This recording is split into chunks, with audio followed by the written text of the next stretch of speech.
Welcome to another episode of Talks with KG. And you see this episode is a very special episode. I have two guests here with me. For the ones that don't know, Ninjah and Jalifa.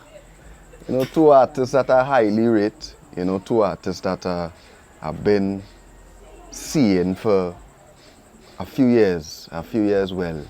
You know, I've been hearing the word Jalifa. Even Jalifa, well, to be honest, the first time I ever heard Jalifa, I've been real with you. I was about 17. Yeah. I was really young. And a brethren of mine, he's always talk about an artist that he know. I don't know if you know him, Mr. Mike. You know Mr. Mike? Yeah. See, years I talking about. And he's always tell me about this female that he know, and she real bad. And, you know, I never hear nothing from the artist, you know. He just always rate the artist. And then one day, I think I buck up on one of your things, and I was like, wait now, they the artist he been talking about. And I was like, wait, very bad artist. And then, well, Ninjah, you know, me, when I now come in the industry, I always used to be on my little hip-hop thing. That way I start, you know, in my hip-hop thing. And Ninjah was always a youth as I say, you know, been at it, do anything. And coming up through the years now, you realize Ninjah start to do things like graphics, video production, and doing a lot of good work, you know, and you see the growth, basically. You know, so as I say, coming up over the years, I've been watching the grind, and I just want to give all your flowers for, you know, about doing the thing for so long, you know? Right. So let me go from the beginning. Where are you hailing from, for the people that don't know? Let me start first. My name is Jalifa. I'm hailing from Gonzales, Chocolate Alley. Yeah, Likewise him, because we're all brought up in the same area and stuff like brothers that. And sisters, Yeah. like, Yeah, brother and we're sister, brothers right? and sisters. Right. I'm the oldest. Right. He's the youngest. Right? So, well, basically our family is a musical family, because on my father's side and also my mother's side, there were DJs. And on my grandfather and on my mother's side and on my father's side was DJs. So it was always there. So me and my whole family, we're a musical family. We're not into music like singing. They're into producing or graphic designing as Ninjah, a lot of things. So it actually started off with my father, because my father used to DJ and MC and used to hold like a vibes in him yard and stuff like that. And every time him sing, him always give me the mic. I used to be like, yo, I'm always there, because I enjoy the whole thing. I love to watch them spar and play music and stuff like that, but he's always giving me the mic, so I used to take it. I never used to know how to like to write and stuff like that. I never used to take it seriously, so I used to just freestyle and sing a little Sister Nancy. You know, reggae vibes, like reggae vibes? Yeah, reggae vibes, strictly reggae, Burning Spear, Ras Michael, Dan Carlos, a lot of them. So it was like roots we grew up on that. Because when I started to get older, I started, you know, adventure, you know, different types of music like hip-hop and R&B, and that's how I get into the hip-hop, because I'm actually the first one in the house started to like shift from the reggae and get into the hip-hop because of Lauryn Hill and Eminem. We all know Eminem is a lyrical one, but he did just so bad. Kind of going on Rasta, you listening to Eminem like, yeah, I love music with substance. Let's forget about all the other things that people will look at as negative and listen carefully what this artist is bringing forward. So that's when I get into all these different type of music, you know. And my brother too was an inspiration likewise, which is my elder brother, Albert Shanti.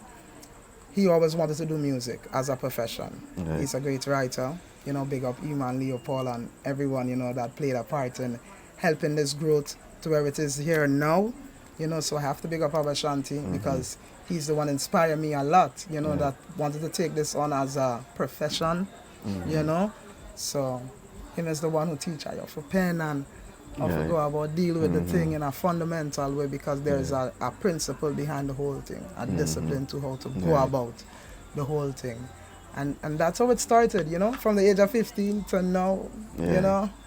So when was the first time, because I guess in you was on the music before Ninjah, right? Oh yes. So Ninja is a baby while you doing the thing. Yes. You know? So you was probably the first one to go into the studio and bring home the... Yeah, well, not actually, because Abang used to be in... He was already on that vibe. That was his aim. You know, but how things used to go back then, you don't know it, not like how it is here now. Where you're going to put up your song and you could get a monetized. Nah, it's not like that. Everything just physically. You have to have CDs and... on the ground. Right, thank you very much. So it was kind of difficult. I'm not saying he gave up, but he take what he learned and teach it to others. You know, and I admire that about him, that everything that he learned about music, he want to see others do better and guide them in the right way, like myself. And this is why I am here, like, wise, you know? So and I have to give thanks still, you know? Yeah, well, likewise, because I listened as you're speaking. She basically explained everything for me as well, too, because in the same state, that's what it was with me. When we growing up, you know, there's always music, hip-hop, dancehall, it doesn't matter your genre. So like I say, we adapt to the whole entire vibe of doing different genres in that kind of way. And then, so that's what it was for me. But before the hip hop and all that, I actually started off doing comics and stuff. So to me, it's not just about music or even like graphic design or media, etc. It's art on the whole. So I started off doing comics, you know, even request certain, you know, newspaper and stuff to try and get any feel. But back then, you wouldn't have the tools or, you know, to produce that quality that would be standard recommended for those stuff. So later on, though, I always see them doing music. The hip hop, you know, I was on that definitely. Like the first time I met you, it was a hip hop music video shoot and all these things. And around that time, and you could say my music and who I was in the industry and who I is basically grounded in the hip hop artist. You know? And is later on you could say I transition towards another genre more. But that was only because I decided that need to be presented at this time, because it's not like I wasn't doing it in the past. Or when we was home with each other and all these things, it's not us hip hop, kind of thing. Reggae, dancehall, we even have dancehall ciphers, hip hop ciphers, you know, that type of vibe. So that's me basically, you know, adapting to the genre that I got. So I have a question. So now being Rasta, you know, strict Rasta too, you know, when I see Jalifa, I see Ninjah, I see the whole family, is militant vibes, you understand? So it's strict Rasta, you know, proper Rasta. And you all as young ones might wanna, as Jalifa say, she was the first to go into the hip hop thing. You know, people go say all kind of thing about that, because Rasta not supposed to do certain things. But so they say. They don't. What is your thoughts on that though? Like a Rasta. Like you're a Rasta and you probably, instead of doing reggae music, you're doing hip hop and, you know, Ninja with the little diamond chain and, you know. We come from royalty. A lot of people will be like, but Rasta not supposed to be doing this or doing that. Some people just believe Rasta don't even use underarm. I mean to say, yes, we just live natural, but we use these things to be like everyone else. Some people believe that Rasta, you eat cornflakes, Rasta, you eat yes, it's natural. I can eat it, you know. A lot of people might know this, because you know them curious too. So thinking like it have a misconception, because I mean, me growing up, you always used to say, hey, Rasta not supposed to do this, Rasta not supposed to do that, Rasta not supposed to do this. So when a Rasta do certain things, it's like... Well, it's true. There is certain things we will not do, because we do music, right? We do hip-hop and all these things, right?